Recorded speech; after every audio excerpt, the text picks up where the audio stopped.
छठ सिर्फ एक त्योहार नहीं, एक भावना है।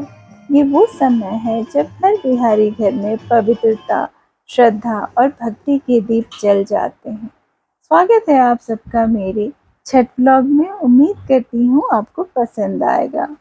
इस 4 दिनों के व्रत की शुरुआत होती है नहाय खाय से, जिस दिन आम की लकड़ी से दातून किया जाता है और इसके बाद व्रती जो होते हैं सूरज भगवान को अर्घ्य देके गेहूं साफ करते हैं। गेहूं साफ करके उसे अच्छी तरह सुखाया जाता है और ये परंपरा है कि जिस दिन नहाय खाए होता है उस दिन या उसके एक दिन पहले गेहूं साफ होता है। इसके बाद प्रसाद की तैयारी पहले दिन की। प्रसाद होता है लौकी की सब्जी, जिसे बिहार में कद्दू बोलते हैं।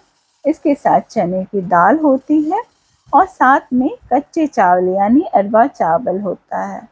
इसके साथ ही मैंने बनाई थी पकौड़े, साथ में आलू गोभी की सब्जी, हरी चटनी, इसके साथ था दही। तो ये सारी चीजें बिना लहसुन प्याज के, सेंधा नमक की होती है, पूरी तरह सात्विक। इसके बाद दूसरे दिन खरना होता है। खरने के दिन पूरे दिन व्रती व्रत करते हैं और जो व्रती होता है या जिसने कुछ भी खाया ना हो वही प्रसाद बना सकता है। तो इस दिन बनती है चावल की खीर, वो भी स्पेशल चावल जिसे साठी का चावल बोलते हैं। इसे लकड़ी के चूल्हे पे ही बनाया जाता है, ट्रेडिशनली मैं बोल रही हूँ।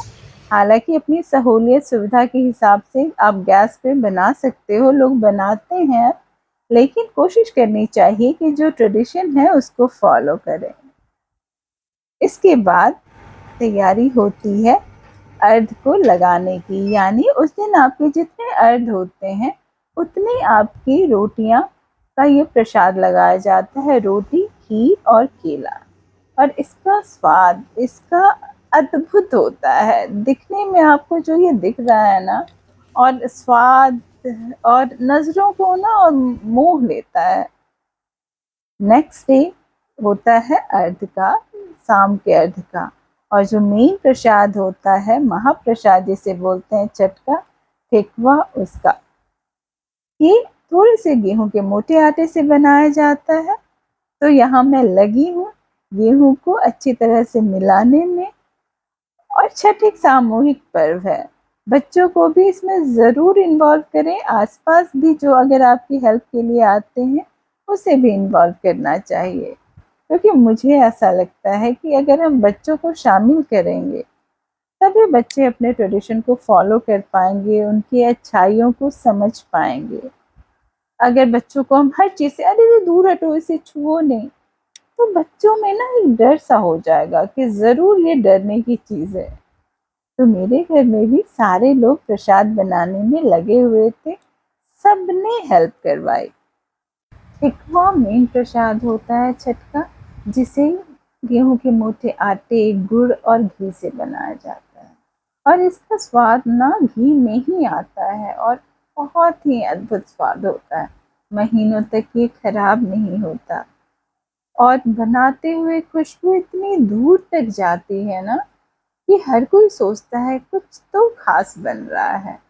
और इतनी शुद्धता के साथ ये प्रसाद बनाया जाता है, इसे बनाते वक्त इसे देख के ही ना आपकी आत्मा तृप्त हो जाती है। छठ में बहुत सारे फल, सब्जियां, बहुत सारी चीजें। ये व्रत एक्चुअली ना जमीन से जुड़ा हुआ होता है। हर चीज इसमें लगती है। फल हुए, सब्जियां, अनाज, सबकी तैयारी। शाम में सूर्यास्त के पहले वाले अर्घ की तैयारी, यानी शाम में डूबते सूरज को अर्घ दिया जाता है। कहते हैं कि हर कोई उगते सूरज को सलामी देता है, लेकिन हमारे बिहार में ऐसा है कि हम सबसे पहले डूबते सूरज को अर्घ देके उनको सम्मान देते हैं। तो तैयारी थी डूबते सूरज को अर्घ देने की। व्रती पानी में जाके पहले से खड़े हो जाते हैं और जब सूरज अस्त होने वाले होते हैं उस समय तैयारी होती है उनको अर्घ देने की। तो इस तरह से एक-एक करके जितने भी आपके कलसुप ये होते हैं, यहाँ मैंने केले का घौद भी दिया हुआ है, जो एक सुबह और एक शाम में अलग-अलग देते हैं। इन सब के साथ अर्घ्य दिया और शाम के अर्घ्य में कोई दूसरा अर्घ्य नहीं दिलवाता, व्रती खुद से ही अर्घ्य देते हैं। और इसके बाद शाम में घर आने के बाद तैयारी होती है कोसी भरने की।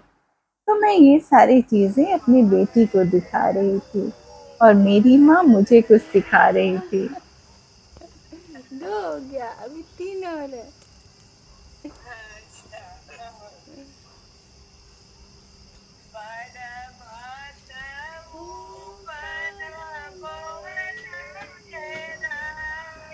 मेरी माँ जी बहुत अच्छे सिंगर है, मुझे फ़ोन पे ही छठ के गीत सुना रही थी, सिखा रही थी और यहाँ मैं अपनी बेटी को सारी चीज़ें बता रही थी।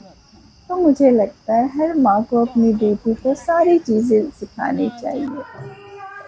फिर सुबह-सुबह तैयारी हुई सुबह वाले अर्घ्य की और घाट पे जाके कोसी भरने की। सुबह में मैं जहाँ हूँ बहुत जल्दी सवेरा हो जाता है, तो 4:30 में हम पहुँच गए वहाँ और यहाँ मैं काजल सेंकी। ये भी एक ट्रेडिशन है, ये काजल से बच्चों को लगाया जाता है बुरी नज़र से बचाने के लिए। और फिर हो गई तैयारी सुबह के अर्घ्य की। मेरी बेटी ने मेरे हाथों में एप्पल और सिंदूर लगाया, जिन हाथों से मुझे अर्घ्य देना था। तो ये छोटी-छोटी सी चीज़ें हैं ना, बहुत सारे ऐसे ट्रेडिशन हैं, जिनको देख के हर बिहारी को अपनी संस्कृति पे बहुत गर्व होता है।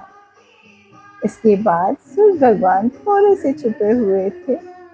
उनके निकलने का जब टाइम था उससे थोड़े से लेट से उठे और हर कोई उनके पूजे की तैयारी में लगा हुआ था, अपनी तरफ से हर चीज़ कर रहा था। बस इंतज़ार हो रहा था कि कब सूर्य भगवान दर्शन दें और व्रती अपना व्रत पूरा करे। मुझे अर्घ्य दिलवाने के लिए हस्बैंड चले आए और इस तरह हमारा ये व्रत पूरा हुआ। सूरज की पहली किरण धरती पे पड़ते ही हर व्रती को लगता है कि छठी मैया ने उसके मन की सुन ली। भगवान सबकी मनोकामना पूरी करे।